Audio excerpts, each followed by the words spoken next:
Sometimes in life we feel like we're living our life for others and trying to fit in boxes that people put us in. And one of life's hardest lessons is being able to be comfortable with yourself and be comfortable being you. And today I wanted to talk about how we can all learn to feel good with ourselves and, be proud and comfortable in our own skin. Now, my name is Ebubé. I'm a music artist. And in music, we're always looking for ways to grow and innovate as human beings, as with many, many other careers. But especially in music, we need to truly be able to create works that are unique and have effects on people.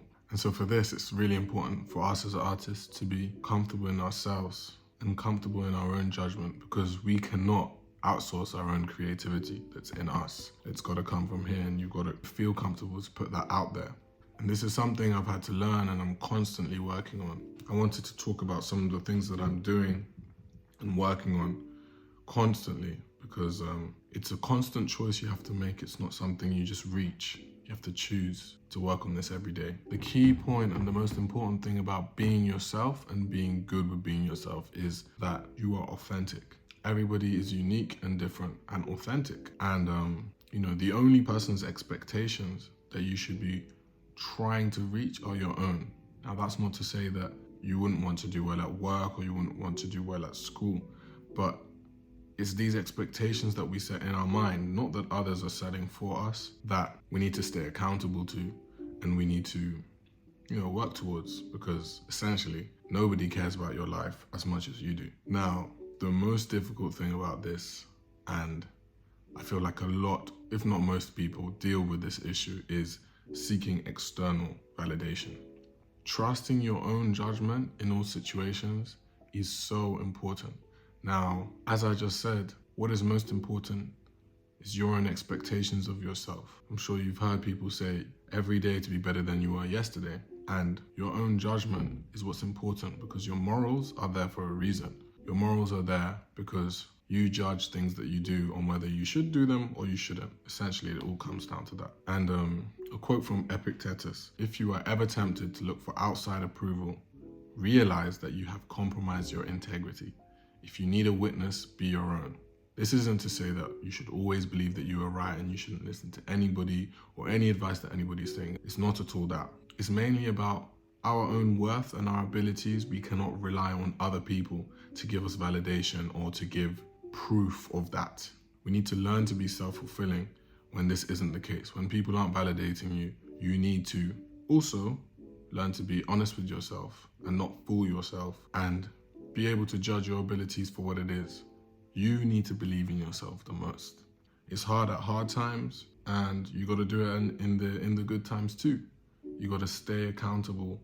And, when things are hard and you might think that people aren't on your side or people aren't validating you, or you want to make a decision and you're waiting on people to be able to tell you if it's okay, it's that validation is what we were craving for. We want, social validation that, this is an acceptable thing to do. If someone else would do it, then I can do it too. But it's so addictive. And when I've fallen into that trap, it's so hard to come out of it, because you become reliant on these people and you then essentially are making decisions made for you, which, is like a passenger lifestyle. And so it's been about learning to have integrity and, standing on your morals, but then making decisions based off that. So doesn't mean you can't listen to advice, but anytime you're listening to someone's advice or you're listening to someone's viewpoint on something, even if you're listening to this video, if you're reading a book, you cannot take that as gospel. Based off your own morals, everybody has their own core beliefs that don't really change, and they're based off a lot of things, upbringing and, just choices. Everybody's different. So one book might touch somebody in a specific way, and they'll take things differently to another person, essentially because of their difference in morals. And we need to learn to use those morals and judge them in the way that is important for each individual person. And I think a key thing in breaking down these the social norms, or if those people could do it, then that means I should do it, but no one else is telling me that I could do that or I'm able to do that, so I won't do it, is to break everything down and think in first principles. And this is essentially anything that you want to do. Cut out all of the preconceived thoughts that you had about that thing. So to give an example, if you thought that running a mile was really difficult, just because it's a mile, it's a long way, and people find it difficult, and people you've spoken to find it difficult. When you break everything down, well, it's like, okay, well, running a mile is only 2/2 of a mile, and there's only 4/4 of a mile. You start to break it down into its smallest components and think, well, actually, it's not actually that difficult. They're simple to do. And you'll realize that things that you had just thought automatically had to be a certain way don't have to be a certain way, because you've been thinking based off what others have told you rather than critically thinking about what you know. And like even a reference in the Bible is from the parable of the sower, and it's the seed that goes onto the rocky ground. It's like at first they believe, but because they don't have the roots, and the roots is the morals, they eventually get blown away and die. And it's like, we can't live like this, where it's like you don't have the integrity to stay on what you know, and just because somebody comes and tells you, this was trash, or like, why did you do that, you're just gonna stop. It shouldn't work like that. And if you're constantly just moving around your morals and like not staying true to yourself, then what's the point in, having that self, if the self changes all the time. So another thing that really helps is giving yourself the evidence that you are the best version of the person you want to be.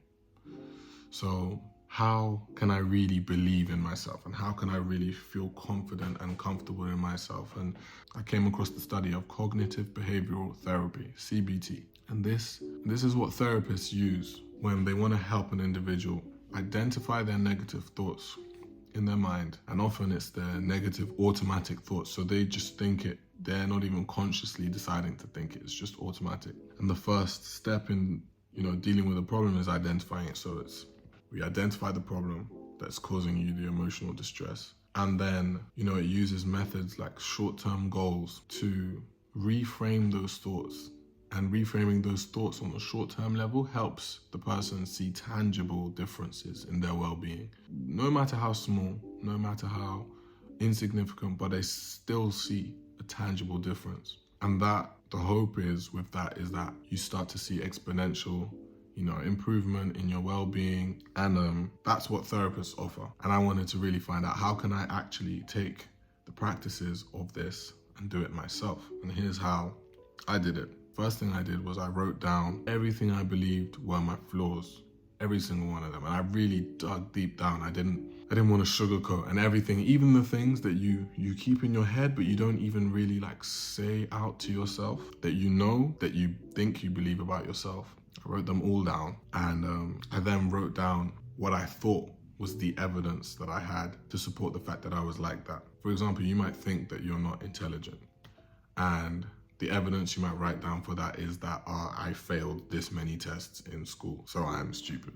But the thing I then realized was that it's kind of a self-fulfilling prophecy, in the sense that once you fail one test and you start to tell yourself that you're stupid, you won't study as hard for the next one, because you think that you're not intelligent to get up to that point, and then you fail another one. And, the words that you say to yourself in your mind, you start to see how they compound and become reality. This is why it's really important what we say. And, when people say positive affirmations and positivity, this is it. So I would write down all the flaws and the evidence I had against that. And then I would write down the person I'd want to be. So somebody that takes care of their health, somebody that is productive, somebody that doesn't procrastinate. And you write down all of the traits that you want to be, the target person of, and you really need to think deep at this point about who you actually want to be. And then you can write down the evidence points of what you'd need to do, but on a really like everyday basis, or of what you'd need to do to prove to yourself and give yourself the evidence that you are that person. So the example could be like, I'm somebody that takes care of my health, and you write this down, and I take care of my physique and sport and whatnot, exercise. And the evidence is, I went to the gym this morning. And you can keep referring back to this note and keep adding things and evidence and positive things that you're doing that negate the negative things that you wrote on the last page. And you start to see subconsciously in your mind that, okay, I'm actually improving at this. This is getting better. And those negative automatic things that you thought were true, you give yourself the evidence to support that they weren't true, in fact.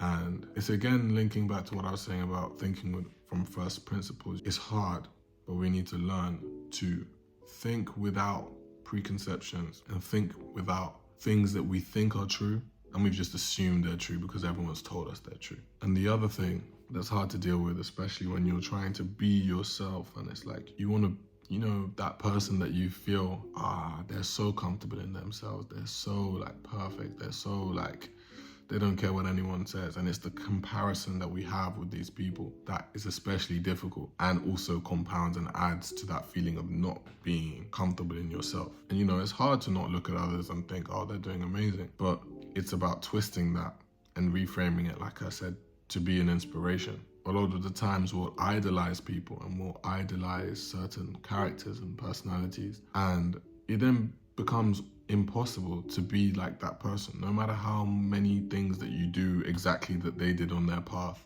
you can't be that person because you are not that person. Like we said, we do this all the time. We do this with celebrities. We do this with other people's relationships. We do this on social media. And social media, the way that it's working, it's giving us a warped perception of reality, warped perception of people's relationships, a warped perception of the happiness and well-being of celebrities. You might think that that person's living their life, but you don't know.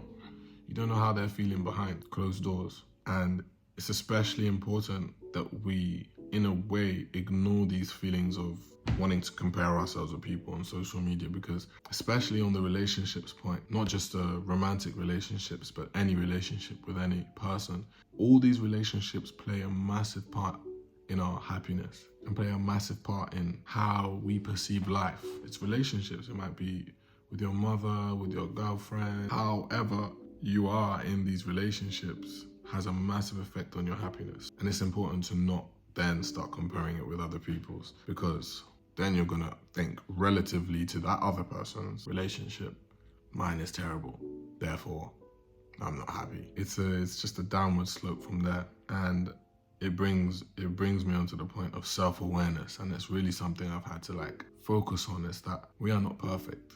And especially as an artist, you can't write the best song ever 59 times in a row. We're not perfect, and we need to recognize these weaknesses. And it's those weaknesses that makes every person unique, because if everybody was trying to be perfect, then everybody is trying to be the exact same person, because the ideal perfect person is one personality. And if everybody is trying to be perfect, then everyone's trying to be the same person, and we don't want that. Uniqueness is what gives you value. It's about recognizing these weaknesses and, being comfortable with some of them. Like we said, when you're trying to improve yourself as a person, doesn't mean that you can't, focus on self-improvement and making yourself better. But there's certain weaknesses where it's like, okay, I'm not the best at that. That's fine. I'll either try and learn to be better at it, or it's just fine. I've used that time where I didn't focus on being good at that thing to improve at another thing, and that's okay. Oftentimes we take ourselves way too seriously. It's a trap that I've fallen into, and it's a trap that we all fall into, in the sense that it's never that deep. And I know that's a massive generalization of what I'm trying to say, but laugh. Enjoy your time with people. Cringe at yourself, but also not that much that it really affects you. No matter how successful you think you are, it doesn't matter, because there will be people that don't care. It's the reality. But yeah, if you've enjoyed some of the things I've talked about, or they've particularly spoken to you, I'll have this video about embracing change that you can watch. If you prefer to consume written work, there'll be a link in the description as well for written versions of the videos that I'm doing, and also insights that might be able to help you. So that will be in the description as well. Thank you again for tuning in, and thank you. I hope some of this could have helped you, and see you for the next one.